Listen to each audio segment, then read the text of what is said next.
ನೀವು ನೋಡ್ತಾ ಇದ್ದೀರಾ ನನ್ನ ಹಿಂದೆ ಕಾಣ್ತಿರುವಂತಹ ಹಸಿರು ತಪ್ಪಲು, ಇದು ಬೇರೆ ಏನಲ್ಲ, ಉತ್ತರ ಕನ್ನಡ ಸಹ್ಯಾದ್ರಿಯಿಂದ ಹೆಸರು ಪಡೆದಂಥ ಕಪ್ಪತ್ತಗಿರಿ. ಒಂದು ಜಗಜ್ಜಾಹೀರಾದ ಮಾತಿದೆ, 70 ಅಂತ ಕಪ್ಪತ್ತಗಿರಿ ನೋಡೋದಕ್ಕನ್ನೋ ಒಂದು ಹೆಸರು ಇದೆ. ಅದೇ ರೀತಿಯಾಗಿ ಈ ಕಪ್ಪತ್ತಗಿರಿ ವಿಶೇಷವಾದಂತಹ ಒಂದು ಸ್ಥಳವಾಗಿದೆ. ಇಲ್ಲಿ ಒಂದು ಕಪ್ಪತ್ತ ಮಲ್ಲೇಶ್ವರ ಒಂದು ಸನ್ನಿಧಾನ ಇದೆ. ಈ ಬೆಟ್ಟದ ತುದಿಯಲ್ಲಿ ಒಂದು ದೇವಸ್ಥಾನವನ್ನು ಕಟ್ಟಿದ್ದಾರೆ. ಅದೇ ರೀತಿಯಾಗಿ ಏಷ್ಯಾ ಖಂಡದಲ್ಲಿ ಅತಿ ಶುದ್ಧವಾದ ಗಾಳಿ ಕಾಣು ಬರೋದು ಎಲ್ಲಿಪ್ಪ ಅಂದರೆ ನಿಮಗೆ ಇಡೀ ಈ ಕಪ್ಪತ್ತಗಿರಿಯಲ್ಲಿ ಮಾತ್ರ. ಅದೇ ರೀತಿಯಾಗಿ ಈ ವರ್ಷ 2024ರಲ್ಲಿ ಏನು ಮಾಡಿದ್ದಾರೆ ಅಂದರೆ ಈ ವನ್ಯಜೀವಿ ಸಂರಕ್ಷಣಾ ತಾಣವನ್ನಾಗಿ ಸರ್ಕಾರ ಘೋಷಣೆ ಮಾಡಿದೆ. ಅದು ನಮ್ಮ ಉತ್ತರ ಕರ್ನಾಟಕದ ಜನರ ಪಾಲಿಗೆ ತುಂಬ ಪುಣ್ಯವಾದಂಥ ದಿನವಾಗಿದೆ. ಯಾಕಂದರೆ ನೀವು ಈ ಮಲೆನಾಡು, ಇದು ಉತ್ತರ ಕನ್ನಡ ಮಲೆನಾಡು ಅಂದರೆ ಇದು ತಪ್ಪಾಗಲ್ಲ. ಯಾಕಂದ್ರೆ ಚಿಕ್ಕಮಗಳೂರು, ಕೊಡಗು ಹೋದರೆ ಈ ಥರ ನಿಮಗೆ ಪರಿಸರ ಕಾಣುತ್ತೆ. ಇಂಥ ಶುದ್ಧವಾದ ಮತ್ತು ಹಸಿರಿನ ಪರಿಸರ ಕಂಡು ಬರೋದು ಎಲ್ಲಿಪ್ಪ ಅಂದರೆ ನಮ್ಮ ಈ ಇಡೀ ಕಪ್ಪತ್ತಗಿರಿಯಲ್ಲಿ ಮಾತ್ರ.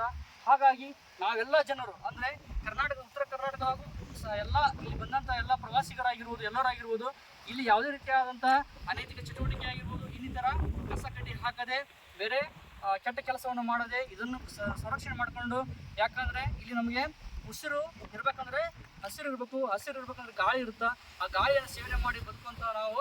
ಹಾಗಾಗಿ ಹಸಿರನ್ನು ಕಾಪಾಡಬೇಕು ಅಂತ ಹೇಳಿ ನಾನು 2 ಮಾತನ್ನು ಹೇಳೋಕ್ಕೆ ಇಷ್ಟಪಡ್ತೀನಿ. ಧನ್ಯವಾದಗಳು.